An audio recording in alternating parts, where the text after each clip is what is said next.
देखिए, अगर आपके शरीर की गंदगी साफ नहीं हो रही है तो आप लाख अच्छे से अच्छे चीजों को खा लीजिए, उसका फायदा आपको मिल ही नहीं सकता। और जैसे ही आपके शरीर की गंदगी साफ होती है, आपका पाचन तंत्र बहुत तेजी से काम करने लगता है। शरीर के अंदर पहले से ज्यादा ताकत महसूस होने के साथ साथ चेहरा साफ होने लगता है। वजन बढ़ाना और घटाना आसान हो जाता है। पिंपल, दाग धब्बे, एक्ने जितने भी कुछ हैं वो सब कुछ ठीक होने लगते हैं और कई सारी गंभीर बीमारियों का होने का खतरा जड़ से खत्म हो जाता है। तो हम लोग सबसे पहले बात करते हैं कि हमारे शरीर के अंदर गंदगी जमा कैसे होती है। तो देखिए, हम लोग जो भी खाते हैं वो आहार नली से होकर पेट में पहुंचता है, जहां खाना टूटने के बाद छोटी आंत में जाती है, जो कि बाद में मल के रूप में हमारी बॉडी से बाहर चली जाती है। लेकिन इस प्रक्रिया में सबसे ज्यादा गंदगी हमारे आंत में ही जमा होती है। अगर हम लोग अपने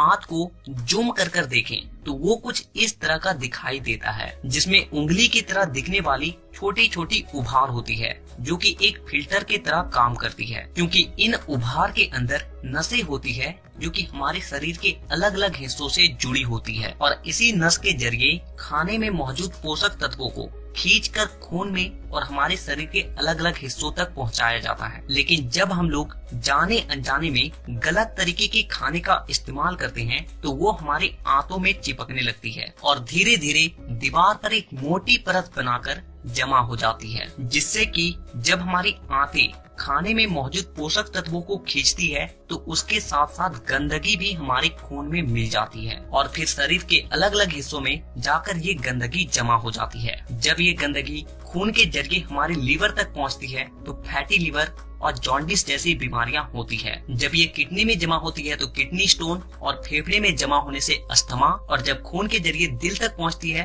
तो कोलेस्ट्रोल और हमारी नसों में ब्लॉकेज पैदा होती है। और जब ये गंदगी हमारी स्किन में पहुंचती है तो दाग धब्बे, खुजली, एक्ने, पिंपल जितने भी इस तरह की समस्या हैं सब होने लगती है। और इतना ही नहीं, जब ये गंदा खून हमारे पूरे शरीर में फैलता है तो हमारे शरीर का जो हार्मोन का संतुलन है वो भी बिगड़ने लगता है और जिससे कि हमें और भी जानलेवा बीमारियां होने की खतरा बढ़ जाती है, यहाँ तक कि कैंसर भी। बस आप इतना समझ लीजिए कि शरीर में हर छोटी से छोटी बीमारी और बड़ी से बड़ी बीमारी शरीर के अंदर गंदगी जमा होने की वजह से ही होती है।